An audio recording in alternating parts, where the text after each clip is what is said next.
최근 이분의 말 한마디 한마디에 이목이 집중되고 있습니다. 대법원 판결 이후 유력 대권 주자로 거론되는 이재명 경기도지사 스튜디오에 직접 모시고 이야기 나눠보겠습니다. 지사님 나와주셔서 감사합니다. 네, 반갑습니다. 오늘 경기도판 고강도 부동산 대책을 발표하셨죠. 네. 먼저 기자회견 내용 좀 보시고 이야기 이어보겠습니다. 네.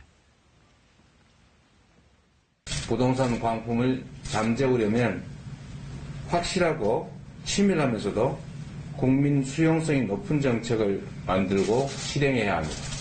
망국적 부동산 투기를 철저하게 없애고 우리 도민들께서 안정된 주거를 누릴 수 있도록 최선을 다하겠습니다.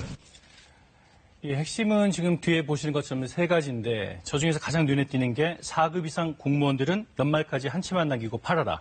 아니면 인사에 불이익 주겠다. 이런 내용입니다. 이 재산권 침해 아니냐 이런 좀 지적도 있고요. 또 능력이 아니라 주택 소유가 인사의 공정한 기준이 될 수 있느냐 이런 지적도 있는데 좀 논란의 여지가 있을 것 같습니다. 어떻습니까? 보는 시각에 따라서 이제 그런 문제의식을 가질 수 있는 거 인정합니다.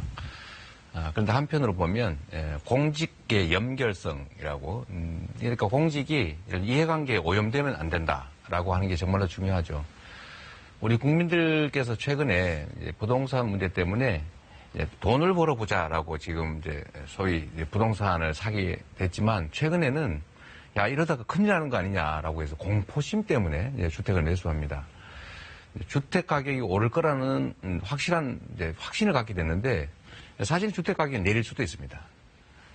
그런데 만약에 이 정책에 영향을 미치는 공무원들이 집을 많이 가지고 있다 이러면 국민들 입장에서는 저 진짜 집값이 오르니까 가지고 있겠지라고 생각할 수밖에 없고 그래서 정책을 믿을 수가 없게 되는 거죠. 그리고 실제로 저는 부동산을 많이 가지고 있는 공직자가 정책 결정에 참여하면 자기한테 유리하게 결정할 수밖에 없다. 그러니까 그게 인간의 한계라고 생각합니다. 네, 그런 점들을 고려해서 우리 경기도에서는 최소한 고위 공직자들은 부동산을 좀 가지지 않아도 공직에 좀 충실하는 것이 좋겠다. 그래서 이 정책을 하게 됐는데요. 재산권 침해냐? 제가 강제로 팔으라고 한 건 아니고 파는 걸 권유하되 안 팔고 부동산으로부터 이익을 얻겠다고 한다면 공직자로서는 바람직한 자세는 아닐 수도 있습니다. 예, 알겠습니다. 그리고 또 그 부동산 불로소득을 환수해서 전 국민에게 기본소득처럼 돌려주겠다는 기본소득 토지세도 언급하셨어요. 그러니까 지난 대선 때부터 일관되게 주장해 오신 건데 이런 그 징벌적 과세가 근본적인 대책이 될 수 있겠느냐. 너무 앞서가는 포퓰리즘 정책은 아니냐. 또 이런 지적도 있습니다. 어떻게 생각하십니까? 이게 부동산 문제의 핵심은 부동산이 돈벌이에 도움이 되기 때문입니다. 실제로 주택은 주거수단인지 투기수단 또는 투자수단이 되어서는 안 되는 것이 이제 국민적인 공감이죠. 그런데 이걸 막는 방법은 부동산의 불로소득은 생길 수밖에 없습니다. 이게 유한한 자원이기 때문에 그렇죠. 그럼 불로소득을 낮게 없애겠다는 생각을 하면 안 되고 그 불로소득을 적정하게 환수해서 투기적 이익이 생기지 않게 만들면 사실 투기 문제는 해결할 수가 있죠. 투기적 이익이 생기지 않게 하겠다. 그래서 제가 낸 아이디어가 부동산의 투기를 막고 정상적인 부동산 질서를 유지하기 위해서 세금을 거두니 이 세금을 전액 우리 국민들한테 돌려주자. 일반 세원으로 써 없애지 말자. 그리고 그것도 가능하면 지역화폐로 지급하면 이번에 재난기본소득 또는 재난지원금 지급했을 때처럼 확실한 경제 효과가 발생할 것이니까 모든 사람들한테 혜택이 될 수가 있습니다. 그 당정의 부동산 공급 대책보다 경기도가 선수를 쳤어요. 그래서 부동산 정치를 통한 대권 행보다 이런 평가 나오던데 맞습니까? 뭐 전혀 그렇지 않고요. 저는 도지사고 이제 도지사가 가진 권한의 범위 내에서 최선을 다하는 것인데요. 부동산 정책도 당과 정부가 나름 최선의 정책을 내고 있습니다만 이제 현장에 있는 저의 입장에서는 약간씩 보완할 것들이 있어서 약간 보완한 정도지 먼저 치고 나간 것은 아닌 것 같습니다. 예, 정치권 태풍의 눈이죠. 그 행정수도 이전 문제 여쭤봐야 될 것 같은데 그동안 이 문제에 대해서 명확한 입장을 내놓으신 적은 없으신 것 같아요. 찬성이십니까? 반대이십니까? 저는 이 문제는 아주 오래전부터 이미 명확하게 찬성 입장을 가지고 있습니다.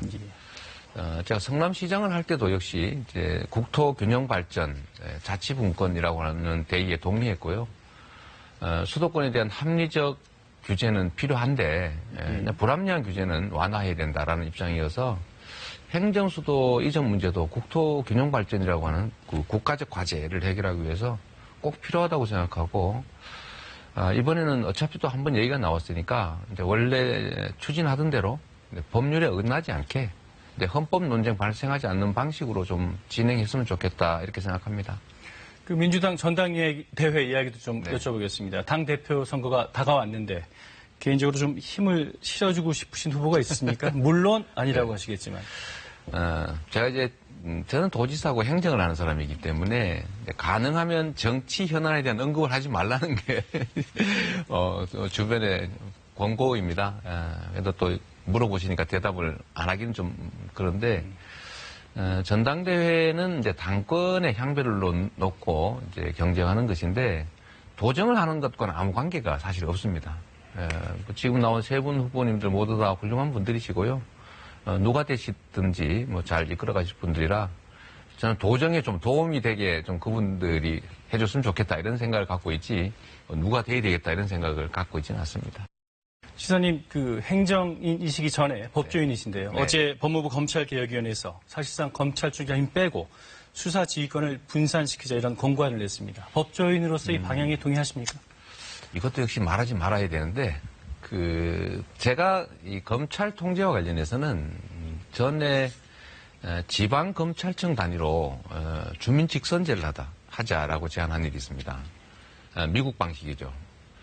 그런데 지금은 법무부 장관이 검찰총장을 통해서 일반적 지휘를 할 것이냐, 고등법원 검사장을 통해서 일반적 지휘를 할 것이냐 문제인데, 사실 저는 뭐 큰 차이는 잘 못 느끼겠어요. 결국 검찰권 남용을 막는 게 중요한 과제고, 저는 민주적 통제가 더 중요하다고 생각하고요. 저는 어차피 얘기 나왔으니까,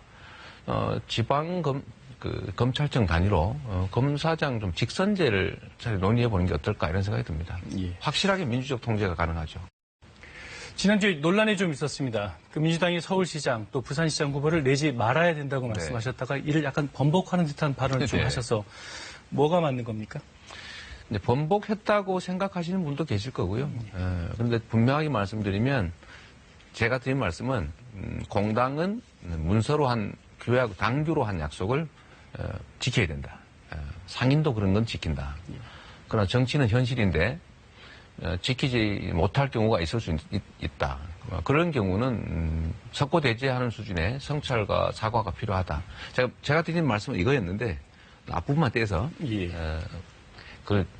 무공천을 주장했다 이렇게 해서 정치적 공세의 수단으로 쓰이고 있었어요. 예. 제가 이렇게 전체 다 얘기했다. 그러나 원칙을 지키자는 것도 당규를 지키자는 것도 다 국민을 위한 것인데 정말로 그걸 무조건 지키자 이렇게 하는 것이 과연 바람직하냐. 정치는 현실이다. 그리고 적폐 세력의 귀환이라든지 나쁜 상황을 만약에 초래하게 된다면 그거는 역시 방치하는 것이 잘못이다. 라고 하는 얘기 똑같은 얘기를 한번 했던 건데요. 그럼 해석은 좀 달리할 수도 있을 것 같긴 합니다. 예. 그 최근 발표된 여론조사에서 지지율 20%를 돌파하셨습니다. 상승세가 아주 뚜렷한데 사기 대선까지 2년 남았습니다. 그 지금 시대 정신이 요구하는 지도자상은 어떤 모습일까요? 저는 가장 중요한 덕목은 공정성이라고 생각합니다. 공정성. 네, 우리가 합의한 규칙을 지키고 법도 지키고 규칙을 지키는 사람이 손해보지 않고 또 규칙을 지켜서는 이익을 얻을 수 없는 누군가의 노력의 성과물을 누군가가 부당하게 취하지 않는 그런 정상적인 사회, 그런 사회를 우리 국민들이 원한다고 생각합니다. 실제 우리 사회가 그 정도 못 되고 있죠. 아마 계곡 정비 이런 문제에 우리 국민들께서 좀 이렇게 칭찬하는 것도 그런 소망의 결과가 아닌가 생각하고요. 제일 중요한 건 역시 공정성 확보가 아닌가 싶습니다. 그 공정성이라는 시대 정신에 비추어 보면 네. 이낙연 전 총리는 몇 점 주시겠습니까? 뭐 훌륭한 분이시죠. 점수로 주신다면요. 제가 점수 채점 아직 못 해봐서 그럼 스스로는 몇 점 주시겠습니까? 네. 채점을 좀 연구 좀 해보겠습니다. 예, 알겠습니다. 네, 숫자로 만들기가 정말 어렵네요. 알겠습니다. 예, 이재명 경기사님 나와주셔서 감사합니다. 네. 고맙습니다.